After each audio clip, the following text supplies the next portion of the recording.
నమస్తే. మిథున రాశి వారికి సంబంధించిన 2026 సంవత్సరంలో ఎలా ఉండబోతుందో మనం తెలుసుకుందాం.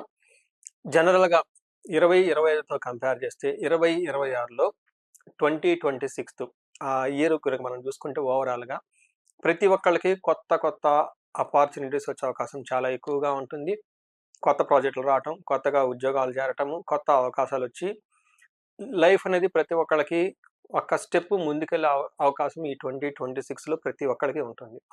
ఇలాంటి ఈ ఇయర్‌లో మిథున రాశి వారికి ఎలా ఉందో చూద్దాం. మిథున రాశి ఓవరాల్‌గా గనుక చూసుకుంటే ఈళ్ళకి పెద్దగా ఒడిదుడుకులు లేకుండా ఒక సామాన్యంగా ఎళ్ళిపోతూ ఉంది ప్రస్తుతానికి ఈ మిథున రాశి వాళ్ళకి. చిన్న చిన్న ప్రాబ్లమ్స్ ఏమన్నా ఉన్నా వాటిని చక్కగా చేసుకుంటూ అధిగమించి ముందుకెళ్తూ ఉన్నారు. అవకాశాలు ఏమన్నా ఉంటే వాటిని అందిపుచ్చుకొని ముందుకెళ్తూ ఉన్నారు. పెద్దగా ఒడిదుడుకులు లేకుండా సాదా సీదాగా ఎళ్ళిపోతుంది మిథున రాశి వాళ్ళకి. 2025లో అలానే ఉంటుంది చాలా మందికి. తర్వాత 26కొచ్చేటప్పటికి ఈళ్ళకి జీవితంలో ఇంకొక మెట్టు ముందుకెక్కే అవకాశం చాలా ఎక్కువగా ఉంటుంది. ఎందుకంటే గురువు జూన్‌లో మారటంతోటి ఈళ్ళకి ధన ప్రవాహం వచ్చేసి కొత్త లైఫ్‌కి కొత్తగా ఎళ్ళే అవకాశం చాలా ఎక్కువగా ఉంటుంది. ఒక సెన్స్‌లో చెప్పాలంటే 2026 చాలా బెటర్‌గా ఉండే ఇయర్ మిథున రాశి వాళ్ళకి. మనం వివరాలు డీటెయిల్‌గా తెలుసుకుందాము. ఫస్ట్ ఈ రాశిలో ఉన్న వాళ్ళకి మృగశిర 3, 4 పాదాలు, ఆరుద్ర 1, 2, 3, 4 పాదాలు, పునర్వసు ఫస్ట్ 1, 2 పాదాలంతా మిథున రాశిలో ఉంటారు. పేరు బలం ప్రకారం గనుక చూసుకుంటే వీళ్ళకి క, కి, కు, ఖం, జ్ఞ, చ, చే, కో, హ అన్న లెటర్స్ అంతా ఇందులో ఉంటాయి. గ్రహస్థితి గనుక చూసుకుంటే వీళ్ళకి 4 గ్రహాల్లో శని, గురు, కేతు, రాహు ఈ గ్రహాలలో గురువు మాత్రం జూన్ 2న మారుతూ ఉన్నారు. ఈ గురువు గ్రహం మారకముందు, మారిన తర్వాత చాలా చేంజెస్ అవకాశం ఉంటుంది. అయితే ఈ చేంజెస్ మిథున రాశి వాళ్ళకి చాలా అనుకూలంగా ఉండే అవకాశం ఉంటుంది. మనం లఘు గోచారం, సూక్ష్మ గోచారం ఒక కాన్సెప్ట్ ప్రకారం చూస్తే వీళ్ళకి 10వ ఇంట్లో శని ఉండటం వల్ల ఉద్యోగంలో ఆటంకాలతో కూడి సక్సెస్ వస్తుంది. ఇప్పటిదాకా అలానే ఉంది. ఇక ముందు కూడా అలానే ఉంటుంది. నెక్స్ట్ గురువు వీళ్ళకి ఫస్ట్ హౌస్‌లో ఉండటంతోటి ధన విషయంలో కొంచెం స్లోగా, తటస్థంగా ఉంది లాస్ట్ ఇయర్ అంతా. అయితే ఈ సంవత్సరం వీళ్ళకి జూన్ తర్వాత ధన ప్రవాహం వచ్చే అవకాశం ఎక్కువగా ఉంటుంది. అగైన్ రాహు వల్ల కేతు 3వ ఇంట్లో ఉండి విపరీతంగా ధన ప్రవాహాన్ని ఇస్తున్నారు. రాహు 9వ ఇంట్లో ఉండటంతోటి మీకు ఆధ్యాత్మిక చింతన చాలా తక్కువగా ఉండేసి కొంచెం ఎడిక్షన్స్‌కి అలవాటయ్యే అవకాశం ఎక్కువగా ఉంటుంది. ఇది మీకు ఓవరాల్‌గా 2025లో ఉన్న సమ్మరీ. అయితే 2026లో చాలా బెటర్ ఇంప్రూవ్‌మెంట్ ఉంటుంది. అది ధన ప్రవాహంగా, లక్కు, మ్యారేజ్ ఇలాంటి విషయాల్లో చాలా ట్రిగ్గర్ అయిపోయి పాజిటివ్‌గా ఉండే అవకాశం ఉంటుంది. మనం ఇన్ డీటెయిల్డ్ గనుక చూసుకుంటే మీకు 10థ్ హౌస్‌లో శని ఉండటంతో ఉద్యోగానికి సంబంధించిన వాటిలో చాలా హార్డ్ వర్క్ ఉంటుంది. డిసిప్లిన్ ఉంటుంది. స్లోగా ఉంటుంది. కానీ స్టడీగా రిజల్ట్స్ వచ్చే విధంగా ఉంటుంది. మనకి సంస్కృతంలో మహర్షులు ఏం చెప్తారంటే వ్యకులం శోక సంతాపం పాపముద్యోగ విఘ్నకం కృషిరవ్యాధి కృషది సర్వ విఘ్నం చ దశమే శని భవేత్ అంటారు. అంటే 10వ ఇంట్లో శని ఉంటే ఏమవుతుందంటే బిజినెస్ కానివ్వండి, అగ్రికల్చర్ కానివ్వండి ఇట్లాంటి వ్యవహారాల్లో ఆటంకాలతో ముందుకెళ్తుంది అని చెప్తారు. అంతేగాని రిజల్ట్ రావటం లేదు, ఆగిపోతుందని చెప్పటం లేదు. విత్ సర్వాది విఘ్నం, సర్వ విఘ్నం అంటే అన్నిట్లో ఆటంకాలు కలిగిస్తూ ముందుకు తీసుకెళ్లే ఇయర్ ఉంటుంది. అయితే వీళ్ళకి ఈ టైంలో మీరు కొంచెం అగ్రెసివ్‌గా ఉండేసి, కోప్పడుతూ, దూకుడుగా ఎళ్ళేసి వేరే వాళ్ళని వాళ్ళ యొక్క ఒపీనియన్‌ని కన్సిడరేషన్ చేయకుండా మీరంతా మీరే దూకుడుగా ఎళ్ళిపోయి ఉద్యోగాలు చేసే అవకాశం ఎక్కువగా ఉంటుంది. ఇది ఒక సెన్స్‌లో మంచనుకోవచ్చు. ఒక సెన్స్‌లో ఎప్పుడు వేరే వాళ్ళని ఒపీనియన్ తీసుకోవటం గూడా మంచిది. కొన్ని సందర్భాల్లో మంచిది కాదు. అగైన్ ఇది ఇండివిడ్యువల్‌ని బట్టి ఉంటుంది. బట్ చూసుకుంటే ఓవరాల్‌గా శని మీకు స్లో అండ్ స్టడీ గ్రోత్‌నిస్తూ ఉంటారు. మధ్య మధ్యలో ఆటంకాలుంటాయి. ఆటిని ఓవర్‌కమ్ చేసుకోవాల్సిన విధంగా ఉంటుంది. నెక్స్ట్ గురువు మీకు ఇప్పటిదాకా ఫస్ట్ హౌస్‌లో ఉన్నారు. జూన్ తర్వాత సెకండ్ హౌస్‌కెళ్తున్నారు. గురువు ఫస్ట్ హౌస్‌లో ఉండటం ఇది మంచిది కాదు అని చెప్తుంటారు. ఎందుకంటే మనకి రామాయణంలో శ్రీరామచంద్రమూర్తి గురువు అతనికి జన్మరాశిలో ఉన్నప్పుడు అయోధ్యని వదిలి అడవులకెళ్లారు అని చెప్తారు. సో, గురువు ఈళ్ళకి జన్మరాశిలో ఉంటే ఏమవుతుందంటే రాజకోపో యశోహాని ఉద్యోగ సర్వ నిరోధకం బుద్ధి భ్రంశో భాగ్యహాని అని చెప్తారు. అంటే ఈ టైంలో ఈళ్ళకి రాజుల నుంచి కోపం వస్తుంది. అంటే ఏంటి? పై ఉన్న బాసుల నుంచి మీకు ఒత్తిడి రావటం, గవర్నమెంట్ అఫీషియల్ నుంచి ఒత్తిడి రావటం, వీటితో ఎక్కువగా ఉంటుంది. ఈవెన్ పాలిటిక్స్‌లో పై ఉన్న అధికారులతోటి, పై ఉన్న వాళ్ళతో ఎక్కువగా ఆటంకాలొచ్చే అవకాశం ఎక్కువగా ఉంటుంది. ఉద్యోగంలో ఆటంకాలొచ్చే అవకాశం ఎక్కువగా ఉంటుంది. అంతేకాకుండా బుద్ధి భ్రంశం మీరు సరైన డెసిషన్ తీసుకోలేకుండా రాంగ్ డెసిషన్ తీసుకోవటం వల్ల ఇబ్బందులు పడే అవకాశం ఎక్కువగా ఉంటుంది.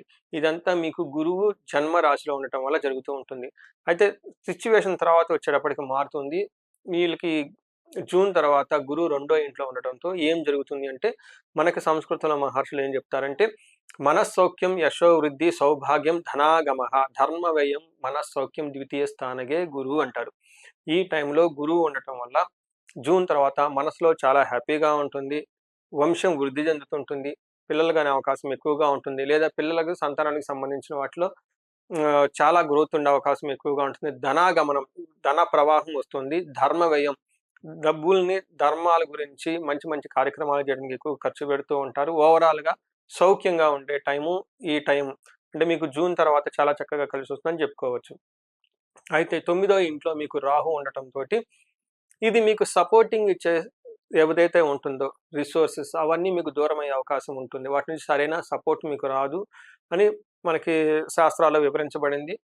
మనకి మహర్షులు ఏం చెప్తారంటే గోవాజీ గజనాశాం చ ధనధాన్యాది నాశకృత్ ప్రయాణ క్లేశమాప్నోతి భాగ్యస్థానికే కుజ భాగ్యస్థానికే ఫణి అని చెప్తారు. అంటే భాగ్యస్థానంలో గనక రాహు ఉంటే ఏమవుతుందంటే గోవుల దగ్గర నుంచి, గజాల దగ్గర నుంచి, అశ్వాల దగ్గర నుంచి సరైన సపోర్ట్ రాకుండా ఇబ్బంది పడుతుర్రు అని చెప్తుంటారు. అంటే ఇప్పుడు కాలమాన పరిస్థితుల ప్రకారం మనకున్న కార్లు కానివ్వండి, వేరే రిసోర్స్‌లు కానివ్వండి, కంప్యూటర్ కానివ్వండి, ఎలక్ట్రానిక్ వస్తువులు గాని ఇట్లాంటి వాటి నుంచి సరైన సపోర్ట్ రాకుండా ఇబ్బంది పడతారని తెలుసుకోవచ్చు.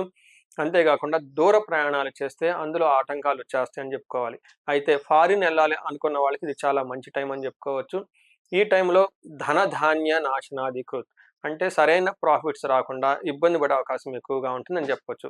అంటే మీకు చూసుకుంటే రాహు కొంచెం ఇబ్బంది పెట్టే పరిస్థితిలో ఉన్నాడు. అయితే కేతు 3వ స్థానంలో ఉండటంతోటి ధన ప్రవాహాన్ని ప్రమోట్ చేస్తూ ఉంటాడు. అంటే రాహు ఆటంకాలను క్రియేట్ చేస్తున్న కేతు మీకు సపోర్ట్ ఇచ్చే అవకాశం చాలా ఎక్కువగా ఉంది. సో, ఈ ప్రకారంగా గనుక చూసుకుంటే మీకు లాస్ట్ ఇయర్‌తో కంపేర్ చేస్తే జూన్ తర్వాత చాలా చక్కగా ఉండే అవకాశం ఎక్కువగా ఉంటుంది. చాలా వరకు ఉన్న సమస్యలన్నీ మీకు సమస్యపై ముందుకెళ్ళే అవకాశం ఉంటుంది. ఇప్పుడు మనకి నక్షత్ర ప్రకారం చూసుకుందాం. మృగశిర, ఆరుద్ర, పునర్వసు నక్షత్రాలకి అంగగోచారం అన్న ఒక కాన్సెప్ట్‌లో మనకి మహర్షులు వివరించారు. దీని ప్రకారం చూసుకుంటే మనకి మృగశిర నక్షత్రం వాళ్ళకి రాజ్యలాభం ఉంటుంది, సంపదలుంటుంది. తర్వాత సర్వజన పూజ్యము. అందరి నుంచి గౌరవము, మన్ననలు ఎన్నో ఉంటుంది మీకు. హెల్త్ కాంప్లికేషన్స్ అయితే ఏముండవు. చాలా రోబస్ట్‌గా ఉంటారు. ఈ టైంలో మీరు ట్రాన్స్‌ఫర్‌లయ్యే ఉండే అవకాశం ఉంటుంది. లేదంటే దూర ప్రాంతాలకెళ్ళి వర్క్ చేయాల్సిన అవసరం ఎక్కువగా ఉంటుంది. ఉన్న నేటివ్ ప్లేస్ నుంచి దూరం వెళ్ళే వాళ్ళకి అవసరం ఎక్కువ ఉంటుంది. ఈ టైంలో ఫారినర్స్‌కి లేదంటే ఫారిన్ ఎళ్ళాలనుకున్న వాళ్ళకి, ఫారిన్‌లో ఉండే వాళ్ళకి, ఎన్ఆర్‌ఐలకి చాలా అనుకూలంగా ఉండే టైం అనేది మనం గమనించుకోవచ్చు. ఆరుద్ర నక్షత్రం వాళ్ళకి ఈళ్ళకి రాజ్యము అంటే ప్రమోషన్స్ వస్తుంది, గౌరవం వస్తుంది, సంపదలుంటుంది, హెల్త్ బావుంటుంది, సర్వజన పూజ్యము అందరి నుంచి రెస్పెక్ట్ ఉంటుంది. అయితే ఈళ్ళకి భయము, పరవాసము 2 చూపిస్తుంటుంది. హెల్త్ కాంప్లికేషన్స్ కూడా కొంచెం ఇబ్బంది పెట్టే విధంగా ఉంటుంది. నెక్స్ట్ పునర్వసు నక్షత్రం వాళ్ళకి రాజ్యలాభం ఉంటుంది. తర్వాత పరవాసము, ఫారిన్ అలాంటి వాళ్ళకి చాలా చక్కగా కలిసొస్తుంది. కానీ ఈళ్ళకి ధన నష్టము, మరణము చూపిస్తుంది. అంటే ఇక్కడ ధనాన్ని కోల్పోయే అవకాశం ఎక్కువగా ఉంటుంది. వీళ్ళకి మరణం అంటే మనకి తెలుగు సినిమాలలో లాగా కాదండి. ఇక్కడ మీనింగ్ ఏందంటే మీరు ఇంతకుముందు ఏదైనా గనక ప్రాజెక్ట్ గాని, పనిని గాని ఏదైనా టాస్క్ చేస్తూ ఉంటే ఈ టైంలో అవి ఇంతటితో ఆగిపోతాయి. ముందుకెళ్ళకుండా ఉండే అవకాశం చాలా ఎక్కువగా ఉంటుంది. దీనిని మరణం అంటారు. ఇలా పునర్వసు నక్షత్రం వాళ్ళకి కొంచెం జాగ్రత్తగా ఉండే అవసరం. వీళ్ళకి కొంచెం 50-50గా ఉంది మిగతా నక్షత్రాలతో కంపేర్ చేస్తే. సో, ఇది చూసారు గదండీ! మీకు 2026 జనరల్‌గానే ఈ ఇయర్ అంతా అందరికి కొత్త అవకాశాలు, కొత్త ప్రాజెక్ట్స్ అవన్నీ వచ్చే అవకాశం ఉంటుంది. మిథున రాశి వాళ్ళకి ఇంకొక స్టెప్ ఎక్కువగా ఉండేసి జూన్ తర్వాత ఇంకా చాలా బాగుండే అవకాశం ఉంటుంది. మీరు ఎవరైనా గనక పరిహారాలు చేసుకోవాలనుకుంటే శనికి సంబంధించిన సంపూర్ణ శాంతి పూజలు చేపించుకోవటం చాలా ముఖ్యం. భార్యాభర్తల మధ్య అన్యోన్యత కోసం అన్యోన్య దాంపత్య పాశుపత అభిషేకం, ధన ప్రవాహం రావటానికి స్వర్ణలక్ష్మి విశేష హోమం చేపియటం, కుబేర పాశుపత అభిషేకం చేయటం, ఎవరికైనా హెల్త్ సరిగా లేకపోతే అమృత మృత్యుంజయ పాశుపత అభిషేకము, ఇలా మీకేదైనా గనుక ఇండివిడ్యువల్‌గా చార్ట్ చూపించుకొని ఒకసారి ఫ్రెష్‌గా మళ్ళా ఏమైనా గనుక ఛాలెంజెస్ ఇండివిడ్యువల్ లైఫ్‌లో ఉంటే వాటికి ఎందుకుందని రూట్ కాజ్ తెలుసుకొని తగిన పరిష్కారాలు చూసుకొని పరిహారాలు చేసుకుంటే చక్కగా లైఫ్ ముందుకెళ్ళే అవకాశం చాలా ఎక్కువగా ఉంటుంది. గ్రహస్థితి జూన్ తర్వాత అనుకూలంగా ఉంది కాబట్టి ఈలోపు ఒకసారి మీకేమైనా పరిహారాలు ఇలాంటివి చేసుకుంటే రాబోయే టయాన్ని మీరు చక్కగా సద్వినియోగం చేసుకొని లైఫ్ మీరు 10 రెట్లు ముందుకెళ్ళే అవకాశం ఎంతో ఉంటుంది. ఈ రాశి వారికి అష్టైశ్వర్యాలు కలగాలని, భోగభాగ్యాలు కలగాలని చెప్పేసి నేను కోరుకుంటున్నాను. నమస్తే.